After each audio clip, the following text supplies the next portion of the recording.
So everybody, it is MacBook accessory time. In this video, we're going to talk about my favorite MacBook accessories that I use on a daily basis, and also have some nice holiday and Black Friday deals that should last over the next few weeks. But two quick things before we get started. First off, here is the winner from the iPad accessory video. If you have been following on the channel, you should know that we are giving away one accessory item from each one of these videos, and then I'll announce those winners in the next video. All you have to do to enter is comment down below your favorite accessory from this video, and I'll announce that winner in the next video, which should be our desk accessory video. And the second thing is that I want to give a quick word to our sponsor, Setapp. Looking to avoid paying thousands of dollars for licensed pro Mac apps? Well, channel sponsor Setapp is an awesome platform that makes it super easy to discover new apps and tools you need to stay efficient. There are new applications being added to Setapp regularly, so there's always more to look forward to. And in addition to all these apps being the full pro versions, all updates to these applications are free. With Smart Search, you can simply type in a task you're looking to accomplish, and Setapp will present you with a selection of great options you can choose from to get the job done. And then you've got Collections, which gives you an assortment of pre-made app packages to help you solve a task, get more organized, and increase your productivity. And if you want to take your project off of the Mac and onto your iPhone, you're able to do so with support for compatible iOS companion applications.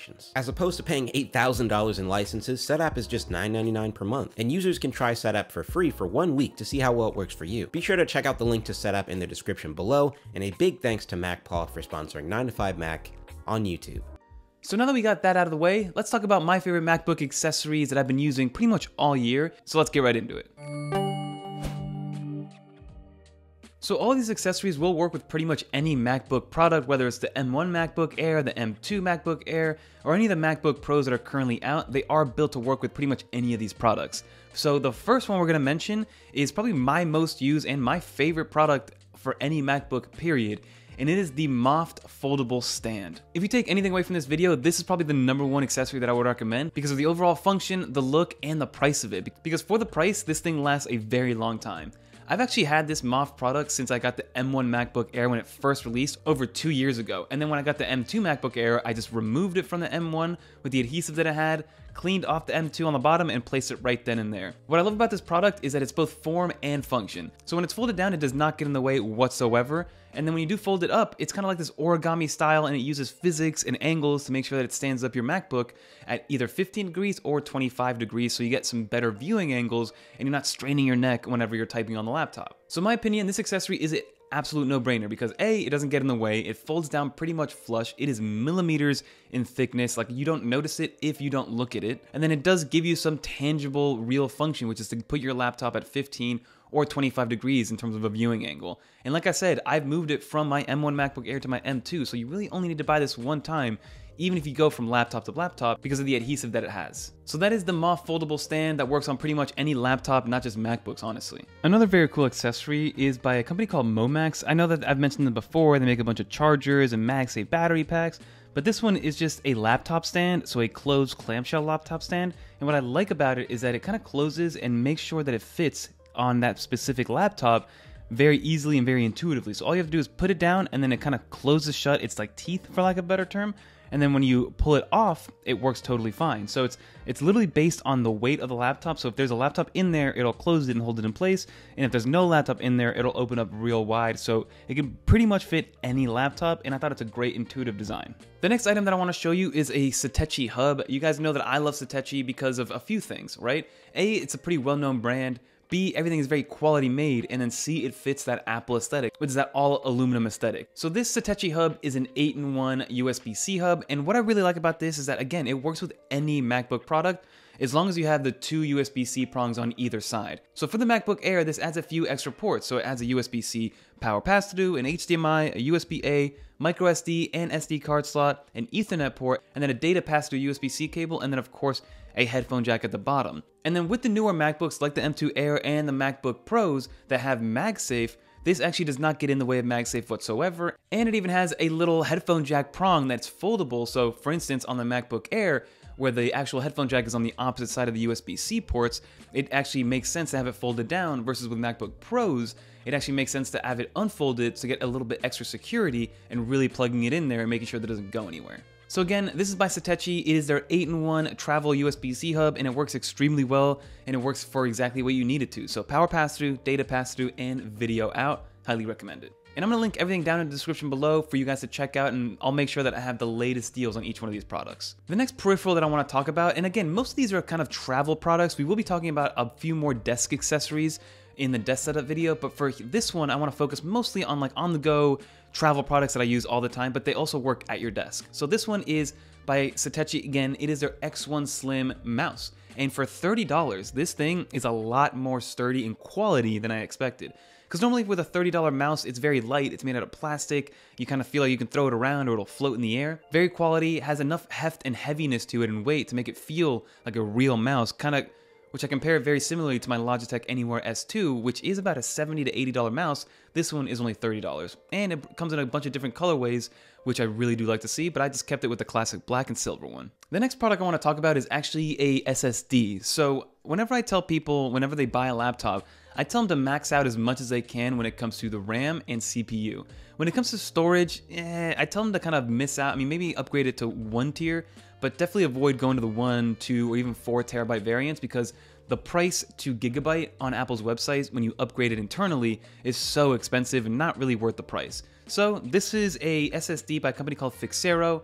Nothing really special about this SSD. The transfer speeds are pretty normal for an SSD. It is a 512 gigabyte SSD, but what I like about it is the look. This literally looks like a mini Xbox One S. So this one I do recommend. I mean, I use it for photos, I use it for videos. So when I am done editing it and I'm done uploading it and publishing it, I'll move this over to this SSD to make sure I have a final copy and a duplicate copy just in case I ever need to go back to it again. But again, that is by Phixero. It gives you up to 5 gigabyte speeds, so it's very nice. It works extremely well, and it brings a nice little cable which has a USB-A to USB-C adapter as well, even though this is fully USB-C. Another cool accessory that kind of goes with the mobile setup situation, so you have the Moft stand holding up the laptop, then you have the M1 mouse from Satechi, you have the Satechi hub. Now this one is actually a palm rest. Now I was one of those people that thought palm rests were kind of a gimmick, I didn't see the use for it. You know, like what's the point in spending, even for a cheap one, because cheap ones are like 10, 15 bucks. What's the point in spending 10, $15 on something that doesn't really matter?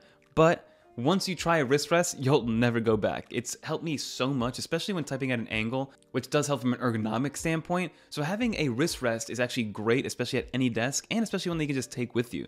And now let's get into the power section and how I actually charge this thing. So I like to have 2 power sources. So one is an actual plug-in charger and the other is an external battery. So the first one, I've actually mentioned this one in my iPad video. This is Satechi's 108 watt GaN charger, so gallium nitride, which allows you to create chargers that are a lot more compact, but gives you much faster charging speeds, A, and also B, it keeps everything a lot cooler to the touch. So again, this is an 108 watt charger. It has 3 ports, so you can charge literally a MacBook Air, an iPad Pro, and an iPhone 14 Pro Max at full speed, and you'll be good to go. So the 108 watt brick will be good enough for even up to a 14-inch MacBook Pro. It doesn't charge up to 140 watts, which is what the 16-inch MacBook Pro gets at full speed, but even if you had a 16-inch MacBook Pro, this 108 watt charger will be more than enough. And the next one is actually a battery bank that I've had for years and years. And this is by Ravpower. I'll do my best to find it. I haven't been able to find it on Amazon, but I believe Ravpower still does make it. And it is a 20,000 milliamp hour travel battery. And it has most of the usual suspects, so it has a USB-C PD port, it's got a USB-A 3.1 port for faster charging, but then also, if you guys see, there's a flap on there. If I lift that flap up, that's actually an AC outlet. So this is probably the smallest portable power bank that I've personally used that also has an AC outlet. This is like the size of a cup that you would bring with you or a bottle. It fits perfectly in the cup holder of your backpack, honestly. So from the actual ports themselves, so the PD charger gives you up to 30 watts out, the actual USB-A charger gives you 18 watts out, but then if you have an AC plug, so let's say I plug in that 108 watt charger from Satechi into this Ravpower battery, yes, it'll suck up the juice from the battery pretty quickly, but I will be charging at the full 108 watts because I'm plugged directly into an AC port.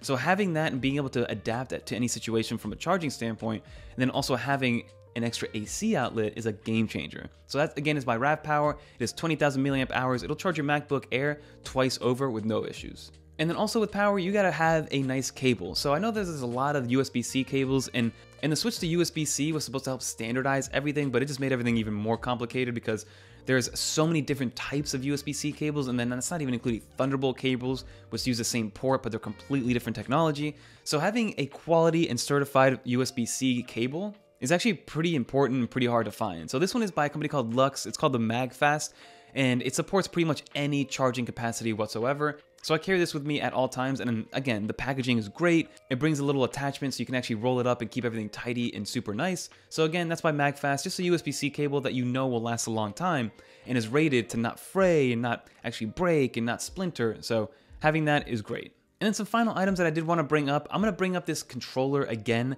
which I brought up with the iPhone and the iPad video. So this is by a company called Moga. They've been around and making MFI controllers for a very long time. But now with all these recent updates to macOS and Apple Arcade, you can now use Xbox controllers, PlayStation controllers, Switch controllers, and obviously MFI controllers to play video games on your Mac, which is something that I do. I've played NBA 2K on my Mac. I played Call of Duty on my Mac because everything that works in Apple Arcade will also work on your Mac. It's exactly like an Xbox controller, honestly, and it works with your Xbox as well. It connects via Bluetooth, also has a little bit of battery in there as well that you can actually use to charge your laptop, which basically, it won't really output enough wattage to charge it, but it'll slow down the rate of losing battery by just a touch if you really want to. Again, that is my controller of choice by Moga. And then two more things to round this off. From an audio perspective, I either use just the speakers themselves or I use the AirPods Pro 2, which again are a great pair of headphones. But if you guys are looking for a cheaper alternative and want to stay in the AirPods game, the AirPods Pro Gen 1 is actually, I believe they're at $180 right now. So worth the price. Like, yes, the AirPods Pro Gen 2 are better at sound quality, they're better at noise cancellation and adaptive transparency mode, but the AirPods Pro Gen 1, I mean, unless the Gen 2s came out, like I wouldn't have gone to go find a better pair because those were good enough. Like they get you about 90% of the way there from a feature and quality standpoint, and the Gen 2s are just, you know, they're brand new and they're definitely ahead of the game. If you guys have the budget for that one, go for it. And then lastly, we got to bring up some cleaning solutions. So this is Paperlike's Cleaning Kit. It's kind of an all built-in-one microfiber cloth and spray at the same time. Basically, it's this little thing that you can pop out, you spray, and then with the device that actually sprays it itself, you just turn it around and then use the microfiber lining that's built all around it to clean your device, which for the midnight version of the M2 MacBook Air, you're going to need it if you want to clean out your smudges and your fingerprints. But that is going to do it for this video, everybody. If you did enjoy, leave a little dolphin in the comments down below so I know that you made it to the end. And also leave a comment down below to enter for a giveaway item from this video. Like I said, all the accessories are fair game minus the actual laptop. So all you got to do is leave a comment and I'll announce the winner of this video in the next video, which will be the desk setup video. But also leave a comment down below of some of your favorite accessories, maybe some other accessories that I should test out and try out, maybe I'm missing out on. I would love to test out a few more to see exactly what you guys use for your workflow. But that's going to do it, everybody. If you guys want to watch some more iPadOS, iOS, or macOS videos, click on one of these right here. And until next time, I'm Fernando. I'm out of here. Peace. Definitely try out Setapp too. They're pretty awesome.